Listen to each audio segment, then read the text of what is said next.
Assalamualaikum warahmatullahi wabarakatuh.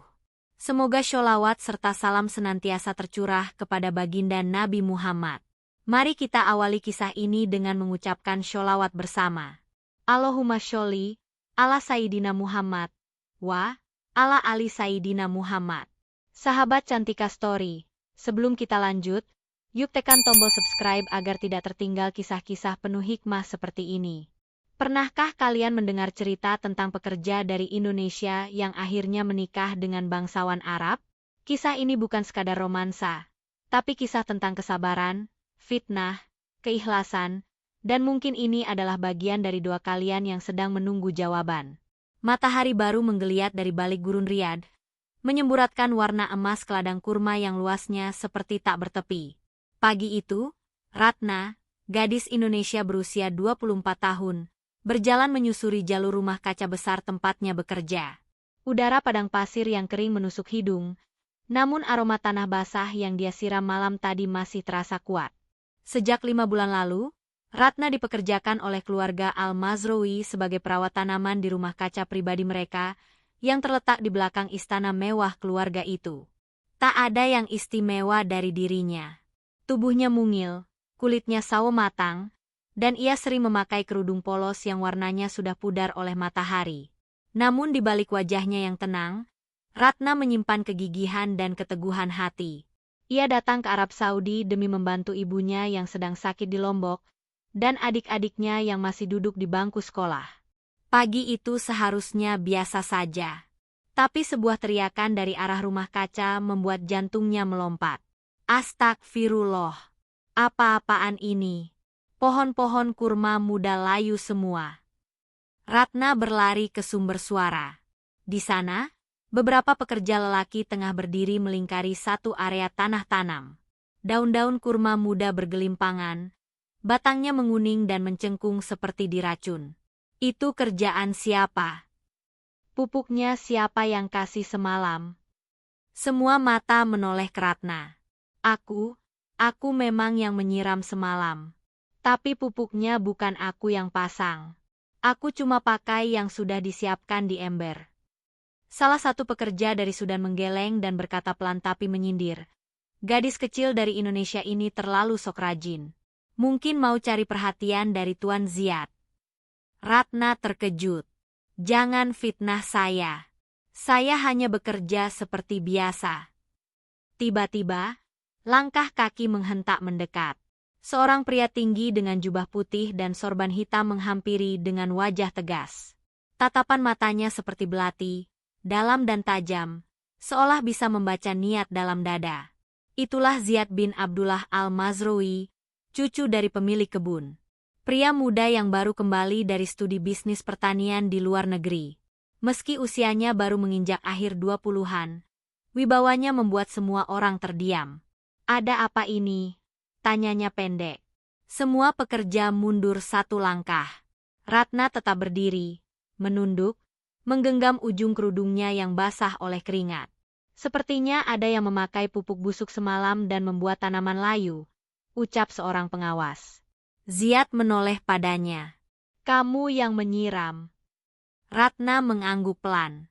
Iya, Tuan. Tapi saya hanya menyiram. Pupuknya saya tidak tahu dari siapa.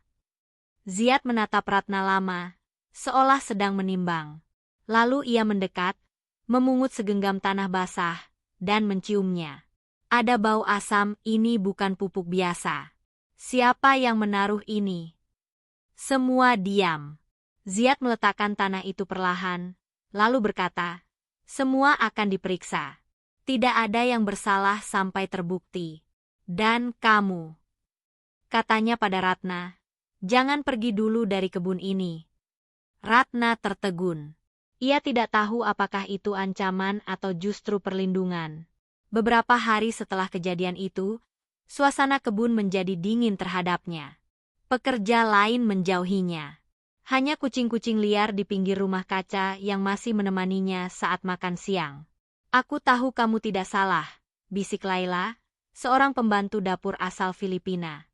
Tapi mereka iri. Sejak kamu datang, Tuan Ziyad sering memuji hasil panen yang kamu rawat. Ratna menggeleng. Aku tidak ingin pujian. Aku cuma ingin bekerja tenang. Namun ketenangan itu rupanya tak dikehendaki oleh mereka yang merasa terancam. Suatu malam, Ratna sedang menyiram anggrek langka di sisi barat rumah kaca, saat terdengar langkah kaki mendekat. Ia menoleh dan melihat Ziad berdiri, dengan wajah teduh dan berbeda dari biasanya. Kamu sering menangis saat bekerja, ya? Ratna kaget. Ia tidak tahu kalau Ziad memperhatikannya. Aku hanya kangen rumah. Dan kadang, kalau rasa lelah sudah penuh, air mata itu keluar sendiri. Ziad mengangguk. Tapi kamu tetap menyiram tanaman dengan sabar, meski menangis. Ratna tersenyum tipis. Karena tanaman tidak salah. Mereka juga makhluk Allah. Kalau kita sabar pada mereka, mereka akan tumbuh indah. Ziad menatap anggrek yang dirawat Ratna. Aku belum pernah melihat anggrek ini berbunga sebanyak ini sejak ditanam. Malam itu, tanpa mereka sadari, ada sesuatu yang mulai tumbuh. Bukan hanya dari tanah, tapi dari hati. Namun belum ada yang berani menyebutnya cinta. Karena jarak mereka masih terlalu jauh, dan ujian baru saja dimulai. Pagi-pagi sekali, sebelum matahari sepenuhnya menampakkan diri, Ratna sudah menyandang ember di kedua tangan dan berjalan menyusuri lorong kaca dengan langkah pelan. Anggrek bulan yang semalam ia siram terlihat segar. Daunnya berkilau, dan kelopaknya berkembang sempurna. Tapi di balik semua itu, hati Ratna semakin berat.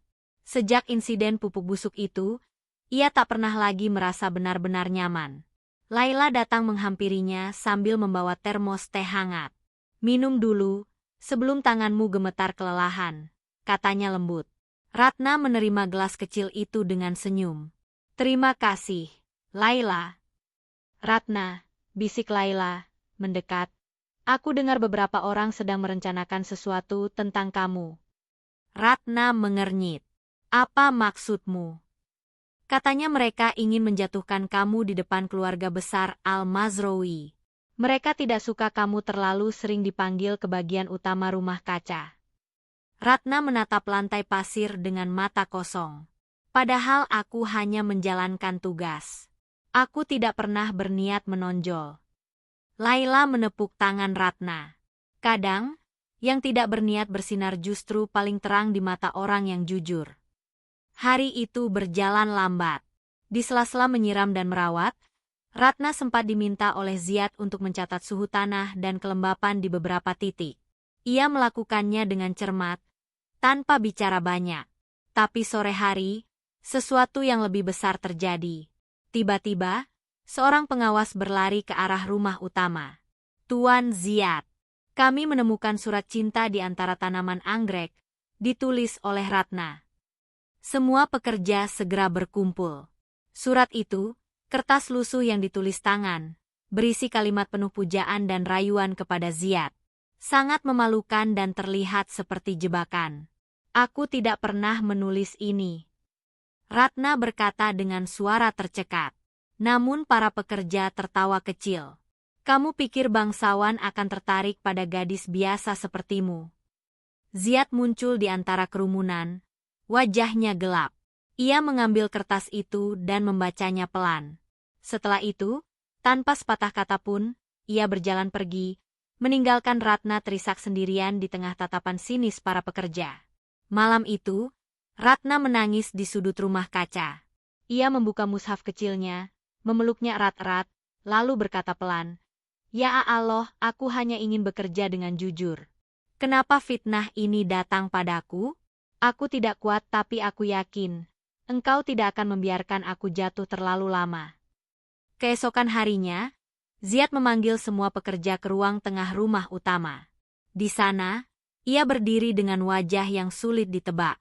Sebelum kalian melanjutkan pekerjaan, katanya pelan tapi tegas, aku ingin sampaikan sesuatu. Ia mengangkat surat yang kemarin ditemukan. Setelah aku mencocokkan tulisan ini dengan catatan harian Ratna dan memo pekerja lain jelas, ini bukan tulisannya. Surat ini ditulis oleh tangan lain. Dan aku tahu siapa pelakunya. Ziad menatap lurus ke arah pekerja dari Sudan, Pria yang sejak lama terlihat tidak suka dengan Ratna. Pria itu mencoba menyangkal. Saya hanya menemukan suratnya. Diam, potong Ziad.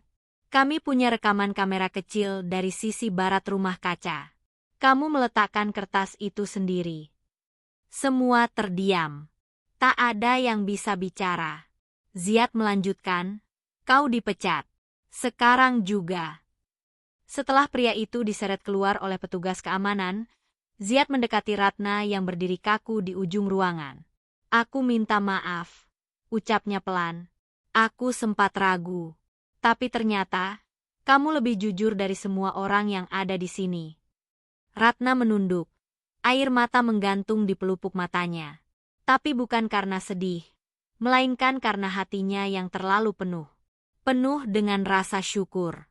Hari-hari setelah itu berubah drastis. Ratna tidak hanya kembali bekerja seperti biasa, tapi ia mulai sering diajak berdiskusi oleh Ziad. Tentang tanaman, suhu tanah, bahkan tentang mimpi-mimpi kecilnya di masa depan. Suatu malam, Ziad mendatanginya di rumah kaca yang sudah sepi. Di tangannya, ia membawa buku kecil berisi catatan pertanian yang pernah ditulis Ratna. Kamu tahu, sejak aku pulang dari luar negeri, aku belum pernah merasa tenang. Sampai aku membaca ini, katanya sambil menunjukkan salah satu halaman. Ratna menoleh. Tulisanmu tentang ketelatenan merawat pohon seperti merawat cinta sangat dalam. Kamu bukan cuma pekerja. Kamu seorang yang penuh kasih. Ratna terdiam, wajahnya memerah. Tapi ia menjawab pelan, saya hanya menuliskan apa yang saya yakini. Bahwa jika kita mencintai sesuatu karena Allah, maka perawatannya akan jadi ibadah. Ziad tersenyum kecil. Dan kamu telah mengajari aku cara mencintai dengan benar. Malam itu, bulan bersinar lebih terang dari biasanya. Dan entah kenapa, angin yang berhembus dari arah gurun tidak lagi membawa debu panas, tapi rasa damai yang dalam. Hati Ratna mulai goyah. Ia tahu, ada perasaan yang mulai tumbuh di antara mereka. Tapi ia juga sadar, perbedaan mereka seperti langit dan bumi. Ia hanya belum tahu bahwa sebentar lagi, langit akan turun menyentuh bumi, dalam cara yang paling indah. Hari demi hari berlalu dengan keheningan yang terasa hangat. Bukan lagi karena Ratna takut bicara, tapi karena diam-diam, setiap langkahnya kini diawasi dengan perhatian yang tak terlihat. Ziad, lelaki yang dahulu dingin dan penuh batas, kini sering berdiri tak jauh saat Ratna bekerja. Ia tidak pernah menyentuh atau terlalu dekat, tapi keberadaannya saja cukup membuat detak jantung Ratna tak karuan. Suatu siang, ketika matahari mulai condong ke barat, Ziad menghampirinya di sisi rumah kaca tempat bunga melati ditanam. Apa kamu percaya bahwa tanaman bisa mendengar doa? Tanya Ziad, menunduk melihat kelopak-kelopak putih yang berserakan. Ratna menoleh pelan. Saya percaya, Tuan. Karena tanah pun akan bersaksi atas amal dan air mata kita kelak. Ziad tersenyum. Kalau begitu, bolehkah aku menitipkan doaku pada bunga-bunga ini? Ratna menunduk, tidak menjawab. Tapi pipinya yang memerah sudah cukup menjadi jawaban. Sejak itu, interaksi mereka menjadi lebih sering. Kadang hanya tukar pandang, kadang sekadar tanya kabar. Namun di antara pekerja lain, gosip mulai menyebar. Jangan-jangan, Tuan Ziad akan menikahi pembantu taman itu, bisik salah satu pelayan dapur dengan nada mencibir. Bisa jadi, tapi kalau benar, itu memalukan sekali bagi keluarga Al-Mazroui. Ratna tahu semua omongan itu. Ia mendengarnya setiap kali masuk ke dapur atau lorong tempat air minum. Namun ia memilih diam. Ia tidak membalas, tidak menangis, tidak melapor. Ia hanya sujud lebih lama di malam hari, meminta agar hatinya tetap terjaga dari harapan yang mungkin tak bisa menjadi kenyataan. Namun, rasa tak bisa dibendung. Suatu malam, Ratna memutuskan menghindari rumah kaca dan berjalan ke bagian luar kebun. Di sana, ada bukit kecil dari pasir gurun, tempat ia biasa duduk sendiri menatap langit. Ia terkejut ketika mendapati Ziad sudah duduk di sana, sendiri, dengan sorban yang sedikit tergeser tertiup angin malam. Kau sering ke sini? Tanyanya tanpa menoleh. Ratna mengangguk pelan, lalu duduk tak jauh darinya. Aku tidak ingin menjadi fitnah bagi Tuan, ujar Ratna tiba-tiba. Ziyad mengernyit. Maksudmu? Orang-orang sudah bicara tentang kita. Dan saya tidak ingin menjadi sebab keretakan di antara keluarga Tuan. Ziyad menghela napas. Kamu bukan fitnah, Ratna. Kamu cahaya. Ratna menunduk lebih dalam. Ziyad melanjutkan. Sejak aku kecil, aku tidak pernah diajari untuk melihat manusia dari dalam. Yang kami lihat adalah nama, darah, dan harta. Tapi kamu mengajarkan aku melihat dari sisi yang berbeda. Ratna menggigit bibirnya. Saya hanya ingin bekerja tenang. Pulang membawa uang halal. Tidak lebih. Ziyad menoleh. Dan bagaimana kalau Allah memberimu lebih? Maksud Tuan? Ziyad tersenyum. Lembut sekali. Doa-doamu mungkin saja sudah dikabulkan. Karena aku yakin, aku sedang jatuh cinta. Ucapan itu seperti petir di gurun. Sunyi, lalu menggelegar hebat di dada. Ratna menatap Ziyad dengan mata membesar. Wajahnya pucat. Nafasnya tercekat. Tuan jangan bercanda dengan hati orang seperti saya. Aku tidak bercanda. Aku sudah sholat istikharah. Aku sudah bicara dengan ibu. Aku hanya tinggal bicara denganmu. Ratna berdiri pelan, menahan gemetar di kakinya. Tuan tidak tahu apa artinya menjadi orang kecil yang tiba-tiba diberi mimpi terlalu besar. Ziyad berdiri, mendekat 2 langkah. Aku tidak sedang memberi mimpi. Aku sedang menjemput takdir. Malam itu, Ratna pulang ke kamar kecilnya dengan langkah limbung. Ia sujud lebih lama dari biasanya. Air matanya jatuh tak terbendung. Di antara bisikan doa dan sholawat, ia berkata, Ya Allah, jika ini baik untuk dunia dan akhiratku, maka kuatkanlah. Tapi jika ini hanya cobaan yang menyamar sebagai cinta, maka lindungilah aku dari kecewa. Dan di langit Riyadh, bintang-bintang malam itu terasa lebih dekat dari biasanya. Sejak malam itu, waktu seperti melambat untuk Ratna. Hari-harinya tetap sama, menyiram, mencatat suhu tanah, memeriksa kelembapan tanaman, dan sesekali mencabut rumput liar. Namun hatinya tak lagi sama. Kata-kata Ziyad terus mengiang di benaknya. Aku sedang menjemput takdir. Kalimat itu seperti benih yang tumbuh pelan, menyusup ke dalam hatinya yang lama tertutup. Namun bersama benih harapan itu, tumbuh pula bayangan ketakutan. Ratna bukan hanya takut ditolak, tapi takut menjadi alasan retaknya kehormatan keluarga besar Al-Mazrui yang disegani di seluruh Riyadh. Laila, sahabatnya, mencuri waktu untuk menemuinya di pojok rumah kaca. Kamu tampak lebih tenang sekarang, katanya sambil tersenyum. Tenang tapi juga takut, jawab Ratna pelan. Kenapa? Bukankah Tuan Ziyad sudah menunjukkan keseriusannya? Ratna menggeleng lemah. Keseriusan seseorang tidak menjamin pintu keluarganya akan terbuka untukku. Aku tidak punya apa-apa. Hanya tanah di desa, dan sehelai mukena yang masih basah oleh doa. Sementara itu, di sisi lain istana, suasana jauh dari tenang. Ziyad tengah duduk berhadapan dengan ibundanya, Sayyidah Ummu Halimah, seorang wanita tua yang berwibawa dan disegani, bahkan oleh para pangeran. Putraku, ujar sang ibu sambil menatapnya dalam-dalam. Kamu sudah pulang dari Eropa dengan ilmu dan cita-cita. Tapi sekarang kau membuat keputusan besar tanpa meminta izin keluarga. Ziyad menghela napas. Aku sudah sholat istikharah, Ummi, dan hatiku tak goyah sedikit pun. Dia hanya pekerja dari Indonesia. Apa kamu yakin dia bisa berdampingan denganmu di hadapan para tamu kerajaan? Apa kamu yakin dia bisa membawa nama kita tanpa membuat kita dipandang rendah? Ziyad menatap mata ibunya tanpa gentar.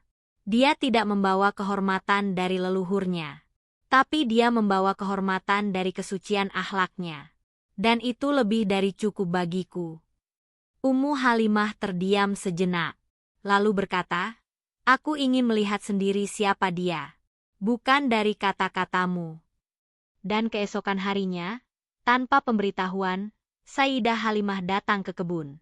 Ia turun dari mobil putih besar dengan pakaian elegan, didampingi 2 pelayan wanita. Semua pekerja berhamburan memberi salam.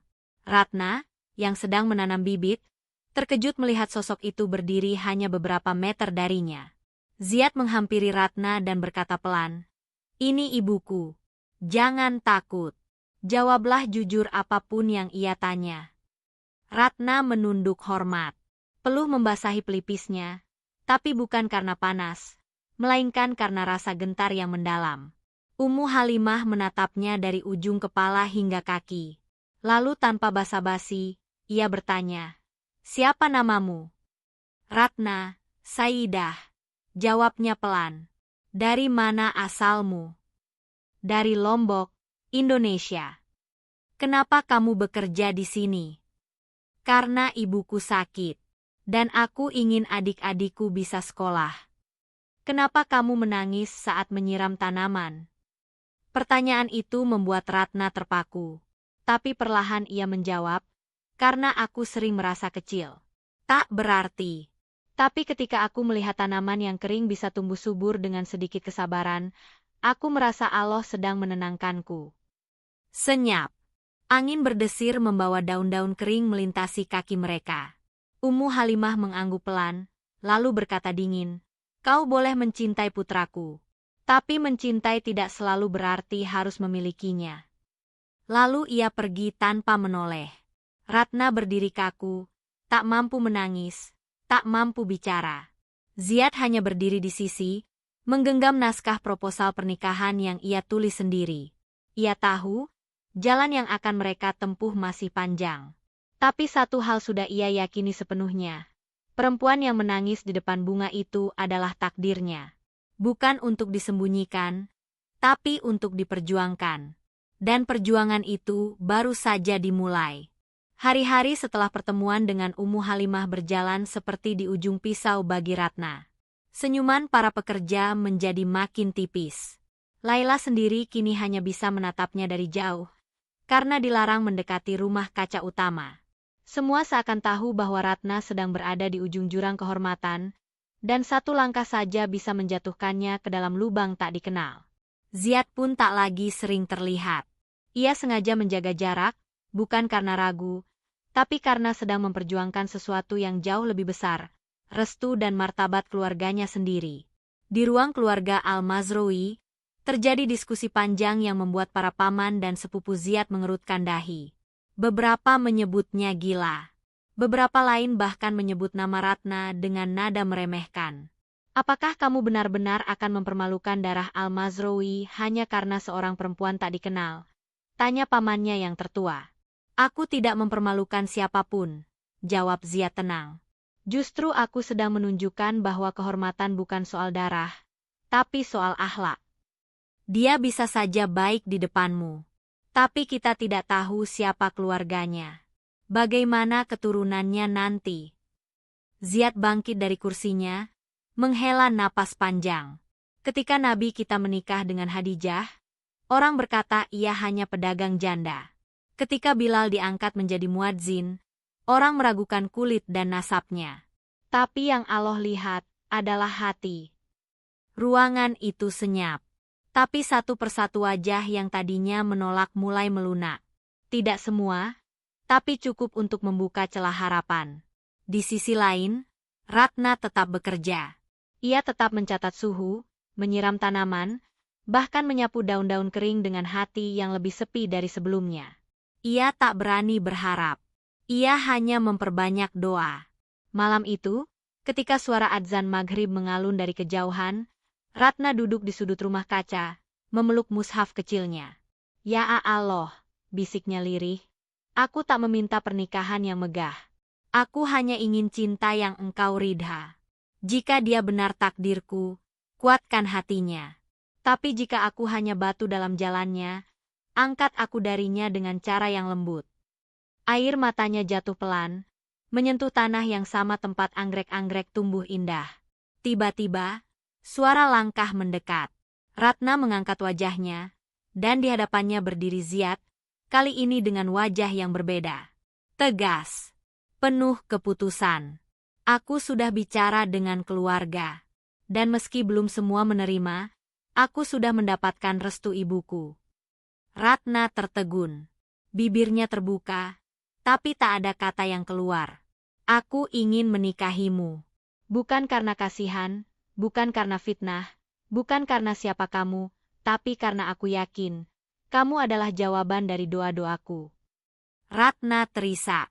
Namun ia menggeleng. Aku takut. Tuan, aku takut akan banyak hati yang terluka karenaku. Ziad menunduk, lalu mengangkat wajahnya pelan. Kamu tahu kenapa aku terus menyebutmu dalam sujudku? Karena tidak ada cinta yang lebih indah selain cinta yang dibawa dalam doa. Malam itu, untuk pertama kalinya, Ratna menerima genggaman tangan yang tulus. Bukan untuk memaksa, tapi untuk mengajak melangkah. Beberapa hari kemudian, Ratna dipanggil ke ruang utama istana. Di sana sudah menunggu Ummu Halimah, duduk anggun di sofa putih dengan pakaian berwarna emas. Kemarilah, katanya singkat. Ratna mendekat, berdebar. Ummu Halimah menatapnya, lalu berkata dengan suara rendah, aku tidak akan menyambutmu sebagai menantu, tapi aku akan menyambutmu sebagai putriku. Ratna tak bisa menahan air matanya. Ia bersimpuh di hadapan wanita tua itu, mencium tangannya, lalu memeluknya sambil menangis sesenggukan. Terima kasih, Sayyidah. Ummu Halimah membelai kepalanya. Jangan panggil aku Sayyidah lagi. Panggil aku Ummi. Hari itu, langit Riyadh seolah menjadi saksi bahwa cinta yang diperjuangkan karena Allah tidak akan pernah sia-sia. Dan akad tinggal menunggu waktu. Pagi di tanah Arab kali itu disambut dengan angin yang lebih lembut dari biasanya. Dedaunan kurma yang biasa mengering kini terlihat sedikit basah oleh embun. Suara burung-burung padang Sahara menyambut hari seolah ikut menenangkan hati Humaira yang sedang berdiri di sisi ladang sambil memegang keranjang berisi ramuan herbal. Subhanallah, indah sekali pagi ini, ucapnya lirih, sembari menatap barisan pepohonan kurma yang ia rawat dengan penuh cinta. Setiap pohon baginya punya cerita. Pohon itu menjadi saksi atas perjalanannya sebagai wanita Indonesia yang datang jauh-jauh, bekerja, jatuh hati, dan kini berdiri di ambang perubahan besar. Tiba-tiba dari kejauhan terdengar suara langkah kaki di antara kerikil taman. Humaira menoleh. Itu Yazan. Kali ini ia berjalan tak mengenakan jubah panjang seperti biasanya. Ia hanya memakai baju putih bersih dengan celana longgar berwarna krem. Namun, yang membuat jantung Humaira berdetak lebih cepat bukan penampilan itu, tapi tatapan matanya. Hari ini aku yang ingin menyiram pohon kurma dan menanam satu pohon baru, kata Yazan tiba-tiba. Humaira mengernyit, mencoba memahami maksudnya. Kenapa engkau menanam pohon sendiri? Padahal biasanya engkau hanya memberi perintah pada petugas kebun. Yazan meletakkan keranjang kecil berisi bibit kurma di tanah. Ia kemudian berdiri di samping Humaira, memandangnya dengan penuh keyakinan. Ayahku dahulu menanam pohon kurma bersama ibuku saat mereka baru menikah. Aku ingin melakukan hal yang sama bersama calon istriku. Humaira terdiam. Rasanya waktu berhenti sejenak. Ia ingin meyakinkan diri bahwa ia tidak salah dengar. Tapi mata Yazan tak berbohong. Aku tidak ingin menyembunyikan ini dari siapapun. Semalam aku bicara pada ibuku. Aku bilang aku mencintaimu, dan aku ingin menjadikanmu istriku. Bukan pembantu, bukan karyawan. Tapi wanita yang mendampingiku di segala musim hidupku. Humaira menunduk, menahan gejolak air mata yang hampir pecah dari kedua matanya. Tapi, aku hanya perawat kebun. Aku bukan keturunan bangsawan. Aku bukan wanita yang layak berdiri sejajar denganmu, Yazan. Yazan menghela napas, lalu mengambil tangan Humaira dan meletakkannya di atas hatinya. Di sini, tidak ada status. Yang aku butuhkan adalah wanita yang membuat jiwaku tenang. Dan itu adalah kamu, Humaira. Langit seolah menjadi saksi ketika angin bertiup lebih kuat, menerbangkan helai-helai rambut halus Humaira yang keluar dari balik jilbab. Matanya basah, bibirnya gemetar. Aku tidak bisa berkata apa-apa. Yazan tersenyum. Kalau begitu, izinkan aku yang berbicara pada dunia. Bahwa seorang wanita Indonesia telah mencuri hati pemuda Arab yang keras kepala ini. Tiba-tiba dari sisi lain kebun, terdengar suara tawa ringan. Itu Ibu Yazan dan salah satu pamannya, yang ternyata menyaksikan dari kejauhan. Kami semua sudah tahu, Humaira, dan kami semua menerimamu. Kau telah mengubah ladang kami menjadi hijau. Kini izinkan kami mengubah hidupmu jadi lebih cerah. Humaira tak mampu lagi menahan air matanya. Ia menunduk, lalu bersujud di atas tanah pasir yang menjadi saksi seluruh perjuangannya. Allah, inikah jawaban atas setiap tangisku di malam hari? Inikah balasan atas sabarku dan jerih payahku? Yazan mendekat, membantu Humaira berdiri, lalu berkata pelan, hari ini kita menanam pohon. Besok kita memetik cinta. Dan di bawah pohon kurma muda yang baru ditanam, kisah cinta mereka pun tumbuh, pelan-pelan, dalam diam yang diridhai langit. Di sebuah malam yang cerah namun sunyi, di tengah aroma segar mawar gurun yang mulai mekar di sepanjang sisi pagar kebun, Zahra berdiri menatap langit dari balik balkon lantai atas rumah besar milik keluarga Al-Humaidi. Angin musim semi menggoyangkan helai jilbabnya dengan lembut. Jantungnya berdegup tak karuan. Ada sesuatu yang belum sempat ia cerna sepenuhnya. Lamaran Yasser. Pagi tadi, lelaki Arab itu menatapnya dengan mata yang dalam dan berkata pelan, Zahra, aku ingin kau menjadi pendamping hidupku. Bukan sekadar perawat kebun keluarga kami, bukan sekadar tamu di negeri ini, tapi istriku. Selamanya. Zahra hanya bisa menunduk kala itu, tak mampu menjawab. Tapi sejak itu, pikirannya tak henti berkecamuk. Di kamar, ia terduduk menatap cermin. Siapa aku, ya Allah? Hanya gadis desa dari Indonesia. Apa aku pantas mendampingi lelaki seperti Yasser? Bisiknya dengan suara gemetar. Tiba-tiba pintu kamar diketuk pelan. Zahra, ini aku. Suara Yasser terdengar lembut dari balik daun pintu. Bolehkah aku bicara sebentar? Zahra membuka pintu. Di hadapannya berdiri Yasser dengan pakaian santai, tapi sorot matanya begitu serius. Mereka duduk berseberangan. Ada jeda sunyi yang panjang sebelum akhirnya Yasser bicara. Aku tahu ini sulit untukmu. Aku tahu hidupmu tidak mudah, Zahra. Tapi selama kau bekerja di rumah ini, aku menyaksikan keindahan akhlakmu. Cara kau bicara dengan ibuku, sabarmu dengan pekerja kebun lain, dan cara kau menjaga aurat dan kehormatanmu. Itu yang membuatku yakin. Zahra menatap Yasser dengan mata berkaca-kaca. Aku takut, Yasser. Dunia kita berbeda. Orang tuamu, bangsamu. Yasser mengangguk pelan. Ibuku sudah menyetujui. Dan ayahku, meski awalnya ragu, mulai melihat keindahan niatku. Aku bukan hanya ingin menikahimu, Zahra. Aku ingin menjadikanmu bagian dari hidupku yang diridhe oleh Allah.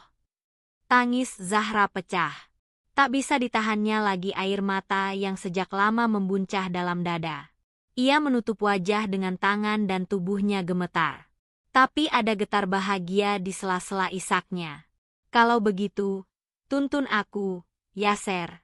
Kalau ini takdir yang Allah titipkan, aku akan jalani. Yasser tersenyum. Ia berdiri dan menatap Zahra penuh haru. Bismillah. Kita akan memulai hidup baru, Zahra. Sebuah takdir yang tak pernah kita duga. 2 pekan kemudian, di sebuah majelis sederhana tapi hangat, disaksikan keluarga Al-Humaidi dan beberapa kerabat dekat, Zahra dinikahi secara syar'i oleh Yasser. Di bawah langit biru yang bersih, suara ijab kabul menggema, disambut senyuman dan tangis haru. Zahra mengenakan gamis putih lembut dan jilbab panjang. Di sisinya, Yasser menatapnya dengan penuh bangga dan syukur.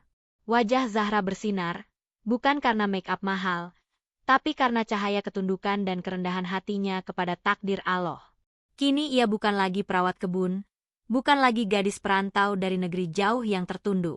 Ia telah menjadi istri sah seorang pria Arab, dengan cinta yang halal dan keberkahan yang melimpah. Takdir telah memilihkan jalan yang indah di ujung perjuangannya.